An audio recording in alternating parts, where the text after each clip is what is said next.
इन 3 उंगली को जब हम लगाते हैं और 3 उंगली से जब हम त्रिपुंड बाबा का लगाते हैं तो उसमें जो नीचे की उंगली है मकार, जो नीचे की रेखा है मकार, हम जब चंदन लगा रहे हैं तो नीचे नीचे की जो रेखा है, एक ये चंदन लगा, आकार, ओमकार और ये मकार की दृष्टि में लोगों को लगता है कि चंदन की लकड़ी से जो हमने चंदन लगाया वो भी श्रेष्ठ है, पर बेलपत्र की लकड़ी से जो हम चंदन लगाते हैं, चंदन घिसते हैं और वो भगवान शिव को लगाते हैं, उसमें जो ये मकार वाली रेखा है, जब हम 3 उंगली लगाते हैं तो नीचे की जो मकार की रेखा है उस रेखा का थोड़ा सा चंदन, यदि कितना भी बीमार व्यक्ति है उसके कंठ में अगर वो चंदन मकार की रेखा का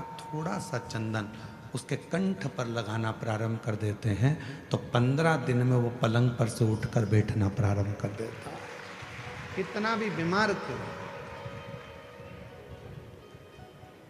आकार, ओमकार और मकार 3 रेखाएं हम चंदन की खींचते हैं, जैसे इसमें 3 रेखा खींची, 3 रेखा। एक हरी चंदन है जो तुलसी की लकड़ी को घिसकर, जब तुलसी सूख जाती है, तुलसी जब सूख जाती है तो उसकी लकड़ी को घिसकर तैयार करा जाता है, उसको हरी चंदन कहते हैं। और वो हरि चंदन भगवान नारायण को, शालिग्राम भगवान को, भगवान नारायण को, भगवान विष्णु को वो हरि चंदन लगाया।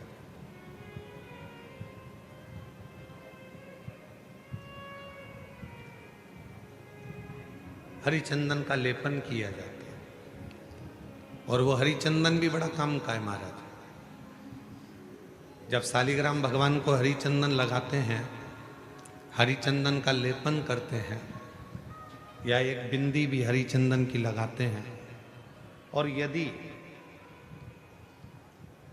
वो हरि चंदन का एक छोटा सा अंश मात्र भी हम लेकर आए, और जिसको दमे की शिकायत होती है, श्वास की शिकायत होती है, चढ़ने में चलते चलते हाँपड़ी भरा जाती है, हाँप भरा जाती है, डॉक्टर ने कह दिया कि फेफड़े 70%, 60%, 80% खराब हो गए हैं, काम नहीं कर रहे, उस व्यक्ति के हृदय पर, वक्ष स्थल पर यदि वो हरि चंदन का लेपन जो शालिग्राम भगवान पर, भगवान श्री हरि पर, राम जी पर, ठाकुर जी पर, कृष्ण पर, लड्डू गोपाल पर जो आपने किया है, उसको यदि हम लगाना चालू करते हैं तो उसको भी फिर चलने में तकलीफ नहीं आती और फेफड़े उसके काम करना प्रारंभ कर देते हैं।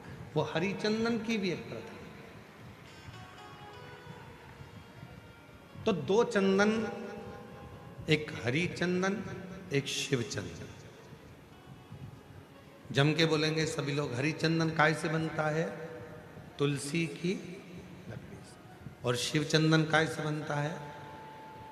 बेलपत्र जो सूख जाता है, लकड़ी जो सूख जाती है उसके, दोनों कारगर।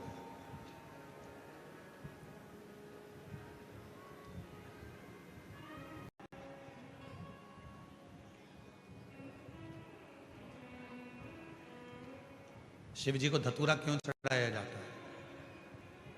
क्यों भगवान शंकर को धतूरा समर्पित किया जाता है? एक धतूरा, और उस धतूरे की भी लीला अलग अलग है। जैसे दवाई, कोई कोई दवाई ऐसी रहती है उसको शहद के साथ में, जब आयुर्वेदिक दवाई है तो उसको शहद के साथ में घोल कर चाटा जाता है। कोई कोई दवाई ऐसी रहती है उसको कुनकुने पानी से लिया जाता है। कोई कोई दवाई ऐसी रहती है उसको दूध से लिया जाता है। कोई कोई दवाई ऐसी रहती है कि उसको गुड़ के साथ लिया जाता है। कोई कोई दवाई ऐसी रहती है कि डायरेक्ट उसको मुख में रखा जाता है। कोई कोई दवाई ऐसी रहती है कि उसको गर्म पानी से लेते हैं। कोई दवाई ऐसी रहती है उसको ठंडे पानी से लेते हैं। धतूरे का भी एक नियम है, धतूरे का भी एक नियम है।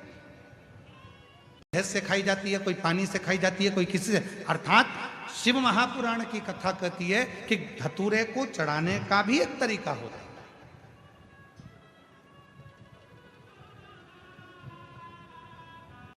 धतूरे को चढ़ाना। कोई बच्चा है, हाथ पैर से विकलांग है, शरीर से विकलांग है, नहीं सही हो रहा, प्रदोष की प्रदोष, एक धतूरा शिव जी को, एक दुर्वा, एक कनेर का पुष्प, तीनों शिव जी के मंदिर में चढ़ाना प्रारंभ कर दो। दुर्वा लाओ, सुबह पीस कर सुबह दोपहर शाम 3 बार उसको देना प्रारंभ करो। धीरे धीरे बच्चे की बुद्धि का विकास होगा और बच्चा एक दिन इतना एक्टिव हो जाएगा कि खुद उठने का प्रयास करेगा और हाथ पैर भी उसका काम करेगा, खुद करेगा। डॉक्टर का इलाज करवाते रहो। धतूरा भी किस चीज के लिए चढ़ा रहे हो, कैसे समर्पित कर रहे हो, वो भाव